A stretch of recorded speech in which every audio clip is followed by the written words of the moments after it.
The perception that government is compassionate and that government officials are moved by and respond to and direct policy towards the needs, and particularly the really exigent needs of the sick and the poor and the needy, of members in the polity who have genuine problems that they feel that they can't solve themselves, is has increasingly become something that is the root of politics. George Bush was famous for referring to conservatism as compassionate conservatism. Recently, this idea of compassion in politics has become prominent again in certain pushes for Medicaid work requirements that the Trump administration is advocating for. The director of the Centers for Medicare and Medicaid Services recently wrote a column in the Washington Post which said that true compassion is lifting Americans most in need out of difficult circumstances. This administration stands for a policy that makes Medicaid a path out of poverty by empowering states to tailor programs that meet the unique needs of their citizens. Now, a couple of things on this. One, the idea that the federal government can know better than the states what the unique needs of their citizens are flies in the face of the entire concept of American government. It flies in the face of what it is philosophically, which is the idea that government is not an aid to individuals, but rather a barrier to individual accomplishment. And the idea of federalism, that states and localities, because people live there and the people who fill those halls of government come from areas where these problems are taking place, are one, more familiar with whatever the issue at hand is, and two, are better qualified than to come up with a solution that is going to be fiscally responsible and meet whatever need exists in the community. And three, then there's the idea of the enumerated powers, the idea that Congress simply does not have any legitimate constitutional authority to legislate beyond a very specific and limited number of issues. Now, compassion as a basis for government seems laudable, seems altruistic, right? It makes us feel good because we think we're helping people. But I would argue that you don't want government to see you as a person at all. And that sounds a little draconian, but ideally, when government views citizens as people, when it looks to their needs and desires and decides that it's going to take action in order to help improve their quality of life, it's doing a couple things. First and foremost, it's making judgments about what an appropriate standard of living is. And rather than allowing the individual to decide for themselves what's in their best interest, you then have government saying that situation X is acceptable and is what we as a nation should aim for, and we're going to craft policy that's going to help people to achieve that. Now, this in itself is problematic for a number of reasons. One, we have a very diverse country, and people have different backgrounds. People live in states that have different industries. So to create this sort of national framework, even if it's tailored to more special interest groups like, say, farmers, or to laborers or miners, or to people who work in heavy industry, there's still regional variation and even state variation within these fields. So to craft a one-size-fits-all policy can actually do more harm than good. And this is true both because some people aren't going to agree with the way that government is going to stipulate that things be done in order to achieve what it has decided is in the public interest, but also because now you've created all sorts of regulations that businesses now have to comply with. And this makes the cost of doing business more expensive. This cost gets passed on to consumers, which means that out-of-pocket goods cost more, which means that citizens have less money left at the end of the day to spend as they see fit, which means that their lifestyle is going to be truncated. And also, it means that if businesses are complying with regulations, again, the cost of business is higher, which means that they're probably paying their employees less. It means that they probably aren't diverting as much money to building up their business and innovation and things like that.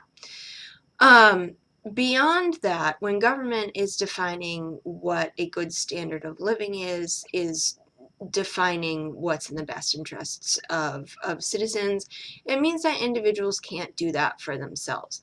And this is damaging both to the idea of self-sovereignty and the idea that one can not only pursue one's own happiness, but one gets to define it for oneself.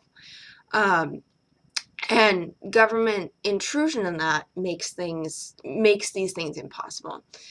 Beyond that, the idea of a compassion-based society again gets to this idea of cognizant government. When government sees people and sees needs and wants, then it's impossible for government to be divorced from picking and choosing winners and losers. You have particular groups in the polity, say the poor, who need more social welfare programs, who need a social safety net. And so these policies are going to be pursued. And while that might be laudable, there also might be other equally pressing problems amongst other constituency groups. But because government has limited resources, right? Government is not a producer. It takes from citizens in the forms of taxes, and it also borrows money, but it itself cannot generate its own revenue. It has to take it from somewhere else. Because there's a limited amount of money that it has to work with, it, excuse me, it then has to make choices about who's going to receive the most attention, who's going to receive the most in federal benefits, which means that government is then passing judgment upon the people on the basis of whether or not they have certain problems in their life. So it is impossible under such a framework for you to have a polity that is truly equal in the eyes of the law. Certain groups, and particularly those groups that are most unfortunate, are then, in a sense, worth more to politicians. And this is, true in a sort of what many people might consider a very laudable, compassionate sense, in that it's, the basic duty of mankind to help his unfortunate brother. So it's true in that sense, and you can have argument over whether or not that is even in private life, whether or not that's appropriate attitude or not, but that's beside the point. But because government is then doing that, it's assigning a higher value to people whose lives are dysfunctional and paying less attention to people whose lives are more functional, who are more productive, and who are contributing members in society. And instead, these people become basically resources to be exploited. They're the ones who generate the revenue that is then passed on to those who are less fortunate and who need it more. And so you have members of the polity pitted against each other. And again, this not only means that it's impossible for true egalitarianism under the law to exist, but it also means that that people become adversarial in politics in a way, and you can make an argument that this contributes in large part to this hyper partisanship that we have today. And hyperpartisanship is not necessarily a bad thing when it's rooted in genuine differences in value judgment and how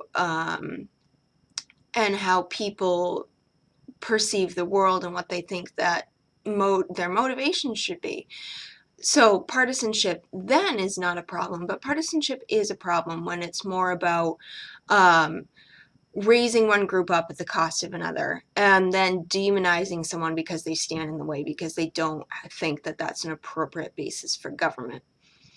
And beyond that, the idea that compassion is a basis for government, again, gets to this idea of cognizant government, where you now have government making value judgment decisions about whose needs are worth pursuing and whose can be disregarded. It means government is effectively alive. It means that government power is a lot less limited. It means that government is thinking for itself, which means it's going to look towards its own interest. But at the same time, or rather, instead of thinking of compassion as a basis for government, what you want government to see is not you as a person, but you as a rights holder, right? This is the whole idea of American government, is that the sole source of government power is the people. And government exists to protect not the people, but the rights that people hold. And so this really ought to be the standard of government. We don't want, our senators and our other elected officials to get into Congress and to have a debate over, what is it that people need. The question really should be, okay, well, we perceive that there's some issue in society broadly. If we enact this solution, what does that do to the rights that people hold? And will it make it more difficult for people to exercise those rights? And will it abrogate the parity of rights, which is the first fundamental goal of government and its first charge to protect?